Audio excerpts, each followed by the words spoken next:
kusakana kwatiri kuita zvekare pano paHatari 263. Kana uchiri munyowani pathis YouTube channel, kusubscribe mahara wotina on the notification bell, uyezve malikes enyu akatikoshera zvikuru, zvinobatsira kuti video rino ringe richifamba kuhamanisha Mwari.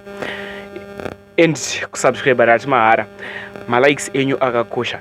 Nyaya ndonozvomuzora nhasi maupdates aya nakuti ndimabatanidze ndikuitira kuti muwane manews updates akati wandei kubva pano paHatari 263. Inini saHatari handinonoke kuzivisai nyaya dzezvinhu zviri kuitika munyika yedu yeZimbabwe. First update inyaya yeZimura. Zimura iri kupisa zvaizvezvi. Ndine video reZimura after yabata mabhazi anosvika 18 buses, after yabata mabhazi akawanda kudaro.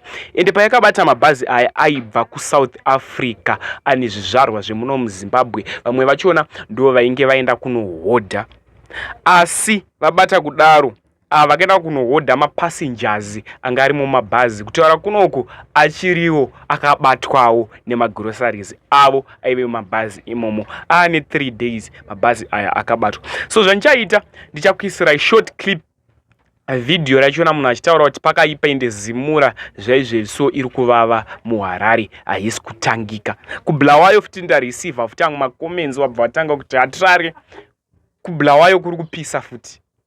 Zimura ndo iri kupisa. Kunze kuri kupisa but Zimura iri kupisa futi zvaizvezvi. So zvandava kuita munguva inoda kusiyai muchiona mashort clip videos eZimura, munatsobhilivha kuti pakaipa hazvina kumira mushe. Vanhu ndopo vabva vazotangawo kuti Zimbabwe open for business. Letione video.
Ya pakashata.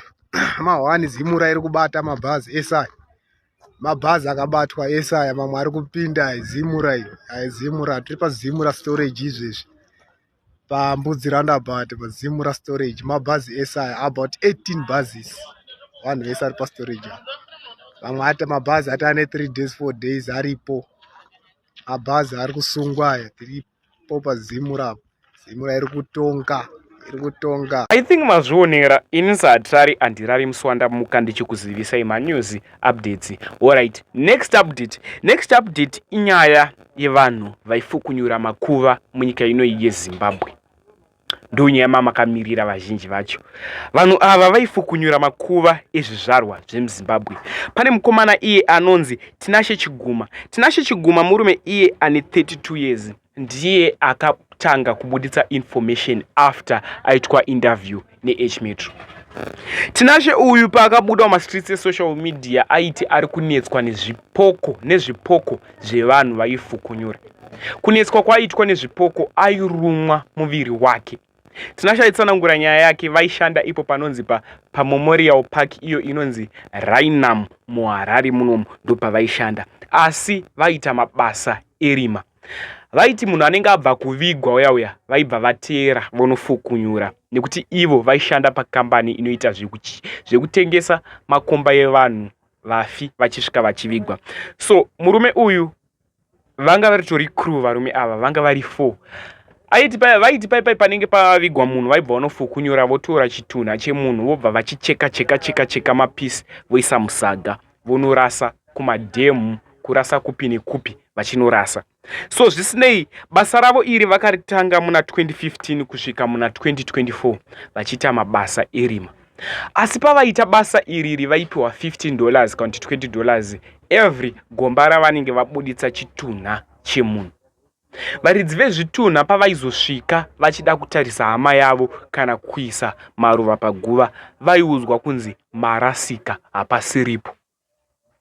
Ndo kanga rika system kavo. Zvisinei izvi hazvina kubatwa nevaridzi vezvitunha. Varidzi vezvitunha vakaviga vanhu, ivo vakafa ndo vakarwa hondo dzavo vega. Tinashe ndiye akatanga kunetswa nezvipoko achirumwa mutumbi wake kusanganisira chaSangoma. Sangoma ava vari kunzi vaitouya kuhope kwavo vachimuruma achinzi wakandichererei, ko wakazondichekerei mapisi senyama. Amai vaTinashe Chiguma vakatsinhira nyaya iyi vachiti Tinashe anowanzorota hope dzinotyisa, manheru haacharare, akurara masikati ende zvenguva diki. Afa haarove, ndozvatinoziva sevana veZimbabwe. Tinobhilivha ngozi, ngozi iriko, ndosika Tinashe akatanga kutsomwa uyu. So zvisinei, pavarume vakasungwa pane vana vadiki, zvinotosiririsa, zvinotorwadza kuti unenge wapindwa nemweya wakaita sei. Ndatinamatei sevana veZimbabwe, ndativei nemwoyo, ndativei nekutya. Pavarume vakasungwa panoti iye Tinashe Chiguma. Tinashe Chiguma ane 32 years. Moses Gwenya ane 19 years. Uyu ndio munhu wandaona mudiki apapa. Kwa kwaita anonzi kuda kwashe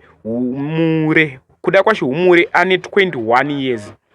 Papaita umwe vabva vapera, ndo pavari kuperera. Varume ava ndiwo vanhu vaita zvekuchera makuva evanhu vachinorasa mutumbi wevanhu vakafa. Vaponyati vakatsinhira nyaya iyi vachititenda isusu venyuzi kuti tinokutendai nekubuditsa information yakaita seiyi. Kune zvimwe zvinhu zviri kuitika zvakavanzika muvanhu zvisiri kubuda, vanozongoreurura kune isu venyuzi torekodha nyaya tokuzivisai.